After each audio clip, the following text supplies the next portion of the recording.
With the NFL draft just 2 days away, we'll talk about some positions the Saints need to attack. We'll show our final mock draft, and we'll also debunk some narratives that I see floating around on Twitter regarding the Saints strategy. All that right here on the Straight Up Saints podcast. You're listening to the Straight Up Saints podcast.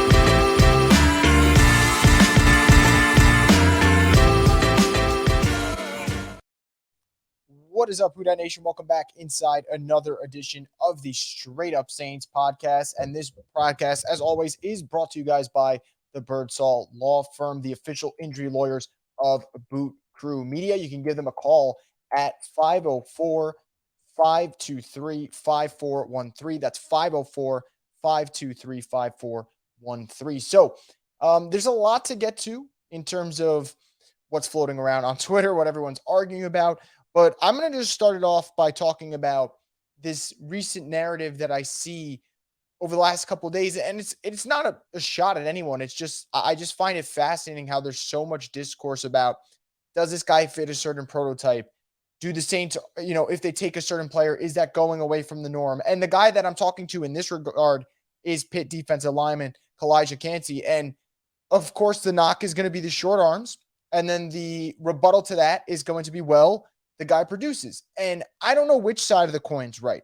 And I think that's something, at least for me speaking, as I get older, and I still got a long way to go in terms of knowing more and more about the game and just the overall strategy that goes into drafting. But I've said it before. I refuse at this point to get married to the idea of a prospect. And I also refuse to act like I know everything. When I think that I feel confident about something, you guys will know, especially, let's say, over the course of a regular season, you'll see how animated I could get. But when it comes to the draft, you got to accept that you don't know what you don't know. And I think when it comes to these prospects, we can fantasize about the idea of how they might be on the Saints, how they might play. But like I said, we just don't know if it's going to pan out. And I've noticed over the last couple of days, when it comes to Kalijah Cansey, there's either the people that think he's going to be the next Aaron Donald, or there's people that think he's going to absolutely stink because he's got short arms. And here's my two arguments for both sides. The first one is the Aaron Donald comps have to stop. There is one Aaron Donald. We're lucky enough that we've been able to watch his NFL career. The guy is a specimen. He's the type of player that word was made for. He's a special talent. And guys like that don't grow on trees. If they did, then it wouldn't be Aaron Donald. He wouldn't be as special if there was a bunch of them. So I just think that's totally unfair to Kalijah Cansey. Imagine saying like, oh, could he be the next great defensive lineman in NFL history? That's just really just unfair to the kid. As for the secondary side, look, the short arms might end up being his demise, right? In terms of his reach and getting past offensive linemen at the NFL level, it very well could be. So I understand why people are concerned. But Marcus Davenport and Peyton Turner look like they were built in a lab, and I swear those are two of the worst picks the Saints have made in recent memory. And I know there's going to be people that argue, well, with Marcus Davenport's healthy, he never is. So what the hell does it matter, right? That ended up being a bad pick. And as for Peyton Turner, he's a worse pick than Marcus Davenport was. And if you're going to sit here and tell me no, that's fine. If you need to lie to yourself to make you feel better about what Peyton Turner's done, and it's not a knock on the guy, he seems like a sweetheart. But he hasn't been on the field, and he hasn't produced. And I don't care if you're built like you could be a 6'9" power forward for the Pelicans. If you're not on the field for the NFL, doesn't really matter. So we can say prototypes all day and kind of, rant and rave about it till the sun sets and rises in the morning, but who cares? The Saints brought in two guys that were built like Greek gods, and they haven't done shit for this team. And the one that did it was really one season, if we're being quite honest. And then guess what? He went right back to his old ways the second year in a contract year. So I'm not going to slam on any table and tell you I want Kalijah Cansey in a Saints uniform. Because like I said, I'm not married to the idea. You can convince me about 15 different defensive linemen. About 15 of them. Heck, one of my good friends on Twitter who has the Ranting and Raving YouTube page, I'll give him a shout out here. He did a whole breakdown of defensive linemen. I messaged him back. I'm like, the way you broke it down and the way I'm not married to a single idea of getting a certain prospect, I said, all right, let me start looking more at this guy's tape and see what he's got to offer, because maybe he's an option for the Saints. And I would go check out the video if I were you guys. If you guys are interested, let me know. I'll drop the link below. I'm not, saying Cansey needs to be on the Saints. But if he ends up being on the Saints, I'm really not going to sit here and get mad about his short arms. If that ends up being his demise, we'll talk about it. And I'm sure that would be something that people talk about for years to come. But we're not there yet. And as for the Aaron Donald talk, we should also stop that part. But it doesn't just stop at Kalijah Cansey. How about Brian Bresee from Clemson? Boy, is he an interesting prospect because talent's all there. 5-star recruit. I believe he was like the top recruit in his class. And he earned all ACC honors all 3 years at Clemson. And yet there's kind of the narrative that, like he didn't show me enough. And that is potentially true. I think that when you watch him and you're looking for those positives, those pop and they maybe weigh the moments where you don't really see him stand out. But the measurables are there if we're going to go that route. The production is there. It's maybe not as great as you may have liked it to be, but it's not like the kid didn't produce. And more importantly, if you were expecting some monster 2022 season, I need to add that these players, these kids, and they're human beings. And no one in college football had a harder year off the field than Brian Bresee. The poor guy lost his sister to a battle with cancer. And this is, I believe his sister was 15 years old. And you want this kid to go through that traumatic situation and play to the best of his ability on Saturdays? Doesn't seem right. And it's not just that, man. Injuries are part of the game. He's had a couple of bad breaks there. But if you're telling me at pick 29, the Saints can get a kid who's got all-world talent, all-world size, that's the type of player that you probably convinced me on. I say, yeah, if the Saints draft him, first off, be rooting for whoever they draft anyway. That's the type of guy that if everything works out, all the stars align, he can definitely be special. And I feel that way about him. And again, not saying he has to be the guy, but when you start having talks and stuff, I think context is important. The kid played well in college. He just didn't play as well as some may have hoped for a guy who was the number one recruit in his class. Mind you, the fact that he played 2022 through injuries and with a heavy heart, and that's not easy for anyone, especially a 20-year-old kid. It's not. So, again, not sure if he'll be the pick, but I see some talk about him, and I think a lot of it's warranted. And I'll be honest, if the Saints get Kalijah Cansey or Brian Bresee, I'd be happy with either pick, especially if they stay at 29 and get one of them. But again, if they move up a couple spots, 4 or 5 spots, and they get the guy, I'm definitely going to also give them credit for that because I like the idea of being aggressive and going for it. But the one theme you will catch from me is that I do think the Saints need to get better on the defensive line. I don't like the idea of them not improving that because I've said it and I'll say it again, and this is probably the last time I'm going to say it leading up to the draft. The Saints have a defensive-minded head coach. They've had the biggest splash of this offseason on offense, which they needed to do. It was a bad unit. If they do not get younger, if they do not get faster, if they do not get stronger on the defensive line with a defensive-minded head coach, that seems like just malpractice when it comes to building your roster because the head coach should have enough weapons, enough chess pieces at his disposal that he feels like he's ready to rock. And I don't know if Dennis Allen feels that way right now. And if he told me that, I'd kind of feel like he's lying because I don't think he has enough pieces. And that's not his fault. The roster construction, the way this offseason panned out, wasn't ideal, right? Losing the whole defensive line. But I even thought that they needed to revamp that unit regardless if they kept some guys. So I'm a big proponent of you go after D-line, you get younger, you get faster, and you add another piece that could be a rotational guy this upcoming season. And Lord knows the 2 prospects that I mentioned can absolutely be that. So not sure if that's going to happen, but we'll see if it does. Now, I'm going to talk about one more position I'd like to see the Saints take, and then I'll just talk about a mock draft that I did, and we'll close it out here. The running back position. One the Saints got to get.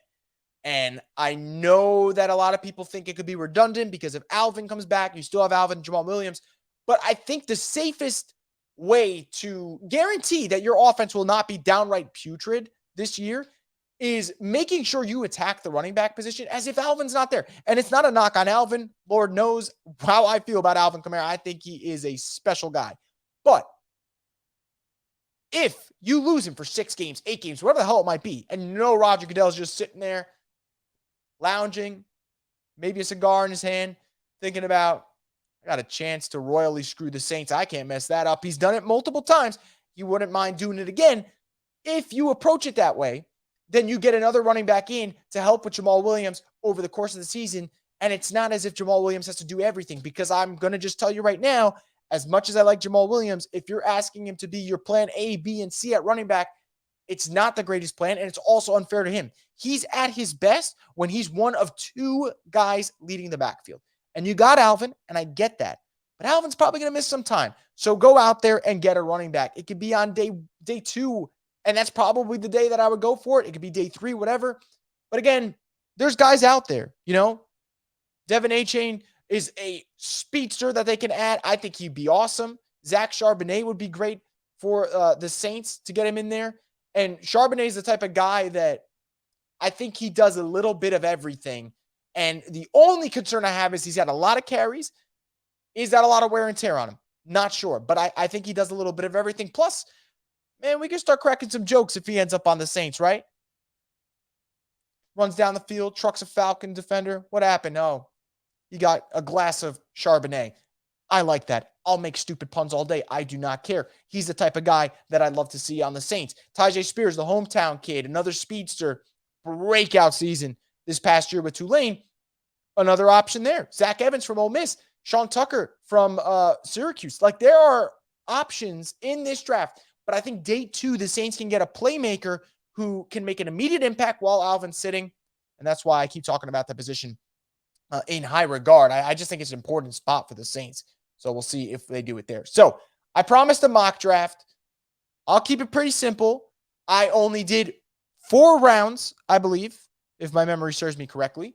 And the reason I did that is because looking at the recent history, especially for the Saints, and by recent, I mean recent, like last 5 years, not like the 2006 draft where you got 2 steals in the 7th round. That's not happening ever again. I did 4. So I'm not sitting there for an hour and a half, but I'm also making sure I get some value. And it started off at 29. I was actually looking to trade up from that 29 spot because I think we have to be realists and understand that Mickey Loomis does not sit on his hands. The man likes to wheel and deal, and he's going to be working those phones. He's going to be working those phones all day long. So I thought about, hey, how's the board shaking up? Can I move? And it got to the point where the Saints are at pick 29, of course. And it's around 23, and I'm looking at the board, and Lucas Van Ness was still there from Iowa. Brian Bresee was still there, and Kalijah Cansey was still there. And I decided to play the game that I don't think people would play in real life because it's too dangerous, but because I'm doing a simulation and there's no cost here, I played it. I said, okay, I think you got 5 more picks to go. I don't think all 3 are going to be gone by the time you get to 29. So I said, let's roll the dice, and I'll make a trade later on day 2.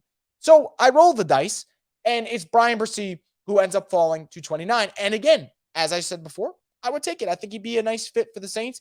Now, you're worried about health, sure. You're worried about if he's ever going to reach that full ceiling. Okay, I get that. But at 29, to get a player of his caliber, his talent, I think it'd be great value and also fits a position of need. So 29, Brian Bresee, the Clemson defensive tackle. Pick 40 is where this thing got hell interesting. And before I say this pick and someone goes, Chris, it's unrealistic, he's not going to 40. I just want us to remember that none of us have a goddamn clue how this draft is going to shake out. And the reason I left this mock draft, although it felt favorable for me in the first 3 rounds, the reason I left this mock draft is because I, at the end of the day, understand that the draft's unpredictable. And there might be some shit that goes down that we didn't see coming. And all of a sudden, we're going to be looking back and going, man, maybe we shouldn't have just been so head on, this has to happen because someone said so. No one knows. It takes one team to shake up the draft board for everyone. So pick 40, who do we get? Utah tight end, Dalton Kincaid. Yes, I don't think he's going to be there at 40. Do I care, though? Absolutely not, because in this mock draft, he's the best player on the board. And yes, he plays tight end. And I know there's concerns about his back. So people might say, Chris, you're going a little high risk, high reward here with Brian Bresee and Dalton Kincaid. And to that, I say you're absolutely damn right. If he's there at 40, you guys would be livid if the Saints passed up on him. And don't tell me otherwise. It's the truth. It is the absolute truth. It is. Now, I had a decision to make, and to show how unrealistic this mock draft actually was, Jahmyr Gibbs was also on the board. And I actually went with Dalton Kincaid over Jahmyr Gibbs because in the 3rd round, I saw that there were a couple running backs that I liked still available. And I decided to play the waiting game and say, I think there's better value in round 3, where round 3, I probably can't get an elite prospect at tight end like Dalton Kincaid. So let's go to round 3. I'm sitting there. I have my eyes on Zach Charbonnet. I think he'd be a great player for the Saints. I think he'd be a good fit. But he gets taken at 62. Saints aren't picking until 70. I decide to call the Broncos, fake call, obviously, at 67 and move up. Now, I think it's realistic because the Broncos have back-to-back picks in that range. And you also have to remember that Sean Payton's not going to hang up the phone on Mickey Loomis. He's obviously going to pick that thing up. So I move up just from 70 to 67 to make sure that I get Devon Achane from A&M, the running back. I just think you got to get speed in there. You got to address the position. And at 67, it might be a little bit of a reach, but I was going positional need. I saw a run on running backs. I thought get him in the building. I actually think he would be an interesting blend with Jamal Williams because he will give you that speed element. Jamal Williams obviously is a great goal line back. I think there could be something there, obviously, if the Saints were to get him. So I moved up, didn't have to give up much to get him. And then with pick 115, I went with DeMarvion Overshown from Texas, linebacker. He's an interesting guy. Look, I'm not going to sit here and act like I know everything because I don't. But he's one of those players that actually did sit down and watch a pretty good amount. And the fact that he's developed so well despite not having years of experience at linebacker makes me think that with the right coaching, what the Saints have at the linebacker spot, that's the type of prospect the Saints get in their building. I think they can do some damage with him. Might not be year one, might not even be year two, but year three might pop. And I remember with Caden Ellis, wasn't really year one, got hurt. Wasn't really year two. And then you got to year four and the kid popped. So position of need, sorta. Demario Davis isn't getting any younger. And also, I kind of just like the idea of getting him in there with Coach Hodges at that linebacker spot. I think the Saints can do some damage in that regard. Now, again, just a mock draft. I do not know for sure how this whole thing's going to shape out, but I decided to leave it because I do think that there is unpredictability to it, and I think there will be some shocking stuff. Like, we'll probably go into day two going, damn, he's still on the board. He's still on the board. So we'll see what happens. That being said, before I wrap everything up, I just want to remind you guys with the NFL draft coming up, I will be having coverage on Thursday, Friday, and Saturday. When the picks are made, you could stay tuned for immediate videos on Boo Crew Media's YouTube channel. So make sure to subscribe to that. We'll have a live stream right after the end of round one. So if you guys are awake and ready to go, we're going to talk about the Saints then. And then we're also going to have, most likely, depending on how day two goes, if the Saints still have enough picks, we'll talk about it. Probably do another live show then. And then we'll recap the whole thing. I just said then about a million times. But that's because we got a lot to talk about. So stay tuned for more content here on Boo Crew Media's YouTube page, especially Thursday, Friday, Saturday. And of course, make sure to keep it locked in here with the Straight Up Saints podcast, the destination for the Houdat Nation. Appreciate the support, guys, and make sure you're on the lookout because, man, we are, I believe, less than 48 hours away from the draft, and all the speculation comes to an end, and we get to see who's the latest member of this 2023 squad. Going to be exciting, man. Let's absolutely get this.